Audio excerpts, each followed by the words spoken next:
रहा और इस बार भी उसी तरीके से हम उसी परंपरा को निभाएंगे। तो आप सब से मुझे बहुत उम्मीदें हैं कि आप उसी परंपरा को इस वर्ष भी अच्छे से निभाएंगे। इस चीज़ों को कुछ चीज़ें मैं बताना चाहूँगी, जैसे होलिका जो है वो सब जगह रख गई है। कल होलिका दहन का कार्यक्रम होगा, रात के समय लगाई जाएगी, जो भी मुहूर्त निश्चित किया गया होगा। जो कमेटी के लोग होंगे वो ज़रा देख लेंगे कि कहीं उसका थोड़ा निगरानी रखेंगे। हमारे तो ड्यूटियाँ लगी ही हैं हर जगह, एक एक होलिका दहन स्थल पे हमारी ड्यूटियाँ लगाई जाएंगी, लोग रहेंगे। लेकिन आप अपने स्तर से देखिएगा, कहीं कोई शरारती तत्व जो है वो समय से पहले ही कभी कभी आ जाता है कि लगा दी किसी ने, भले ही अनजाने में कर दिया या बच्चे ने कर दी, लेकिन उसका रिजल्ट जो है वो फिर दिक्कत हो सकती है। तो इस चीज़ का आप जो भी कमेटी के मेंबर्स होंगे वो लोग आप ध्यान रखेंगे उस चीज़ को और थोड़ा निगरानी में रखेंगे। कहीं भी किसी तरीके का कोई भी इशू हो, हम लोग हैं, हम होली आप लोगों को मनवाने के लिए हैं, मनाने के लिए नहीं, आपके साथ ही मनाएंगे। हम सब अपने परिवार से दूर हैं सभी लोग। तो दूसरा, तार वगैरह अगर जा रहा हो ऊपर से तो मैं समय रहते ही बता दें तो हम उस चीज़ को देख लेंगे। वैसे हमने एक बार दिखवा लिया है, कहीं पे इस तरीके की दिक्कत है नहीं, सफाई व्यवस्था का या कोई इस तरह का इशू तो उसके बारे में कर दे। दूसरा, हाँ, एक बार आप लोग भी अपने स्तर से दिखवा लीजिएगा। अगर कहीं पे भी आपको समझ में आए तो फ़ोन से सूचित कर दीजिएगा, उसको हम अपने स्तर से फिर दोबारा से दिखवा लेंगे अगर कोई समस्या हो। सोशल मीडिया के बारे में कहना चाहूँगी मैं कि सब लोग सोशल मीडिया पे आए हुए मैसेजेस जो हैं वो ही ऐसे ही फॉरवर्ड करते रहते हैं। कभी कभी वो फॉरवर्ड करते समय आप पढ़ते भी नहीं हैं, लेकिन उसका रिजल्ट क्या है क्या नहीं है, कोई भी आपके घर में भी अपने बच्चों को भी ये समझाएंगे, कोई भी मीडिया में सोशल मीडिया में मैसेजेस चल रहा है किसी भी तरीके का, तो उसको एक बार पढ़ के उसको फॉरवर्ड करें। क्योंकि एक बार आपने फॉरवर्ड कर दिया और उस मैसेज की वजह से कहीं भी कोई भी दिक्कत हुई, सौहार्द किसी प्रकार का भी खराब हुआ, तो फिर जिसने फॉरवर्ड किया होगा वो भले ही आप अपने फ़ोन से डिलीट कर दें, वो डिलीट नहीं होता है, वो हमेशा रहता है। इंटरनेट ऐसी चीज़ है कि उससे डिलीट या फ़ोन से भी सब कुछ डेटा रिकवर हो जाता है।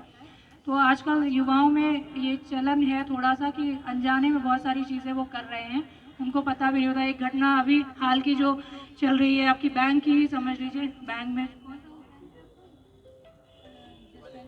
शिवालिक बैंक में बहुत सारे लोगों ने अकाउंट खुलाए और फ़ोन के OTP बदले, और अब वो लोग परेशान हैं जब उनके खिलाफ मुकदमा लिखाया जा रहा है। तो उनका ये कहना है कि हमें तो पता ही नहीं था, हमारे फ़ोन से नंबर चेंज कर दिया गया है, पासवर्ड, या हमारे फ़ोन को दूसरे पर्सन ने यूज़ करके उसमें मैसेजेस फॉरवर्ड किए या जो भी किया। तो अपना फ़ोन तो किसी को यूज़ करने के लिए दे ही ना।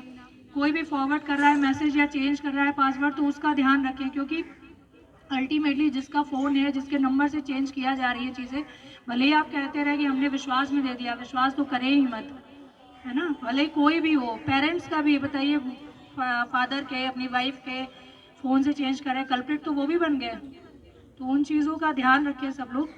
और त्यौहार कोई भी हो, हमें एक दूसरे के जो है भावनाओं का कद्र करना चाहिए, एक दूसरे की गरिमा का सम्मान करना चाहिए। विशेष रूप से महिलाओं के लिए कहूँगी कि महिलाएं, लड़कियां भी आती जाती हैं ऐसे में, और उनके साथ कोई भी अभद्र व्यवहार कोई ना करे। आप सभी अपने घर में भी बताएं, अपने आसपास भी इस चीज़ों को बताएं। अपना ही एक वाकया मैं शेयर कर देती हूँ। मैं जब तैयारी कर रही थी, पढ़ाई कर रही थी, दिल्ली से अपने घर आने के लिए ट्रेन के लिए स्टेशन जा रही थी, और होली का एक दिन का ही पहले का, मुझे लगता है शायद आज का ही समझ लीजिए रहा होगा, एक दिन पहले की बात है। और वो सामान लेके मैं जा रही थी, पीछे से कुछ लोग आए और उन्होंने मेरे ऊपर बलून फोड़ के मारा। मैं मतलब इतनी दहशत में आ गई उस समय। सभी नॉर्मल जो है लड़कियां, उतना एक्सपोजर नहीं होता है, एक भय का हो गया कि अब अनजान शहर में जो है कोई ऐसे कलर आपके कपड़े ख़राब करके चला जाए, आप उसके लिए मेंटली प्रिपेयर नहीं होते, तो उसका साइकोलॉजिकल बहुत इफ़ेक्ट पड़ता है। हमें लगता है हमारे लिए उस लड़के ने तो छोटी सी घटना की गुब्बारा ही फेंका, भले ही मेरे कपड़े ख़राब हुए, लेकिन उसका मेरे मानसिक स्तर पे क्या फ़र्क पड़ा। ये चीज़ें समझने की ज़रूरत है कि कोई भी वो लड़का हो या लड़की हो, अगर वो मेंटली तैयार नहीं, वो नहीं चाहता है कि वो उन चीज़ों को करे, तो ज़बरदस्ती या उसके साथ धोखा करके ऐसे नहीं करना चाहिए उसको। तो मुझे उम्मीद है कि ये त्यौहार हम सब मिलकर बहुत अच्छे से सकुशल सेलिब्रेट करेंगे, और सभी को एक बार बहुत बहुत शुभकामनाएं। धन्यवाद।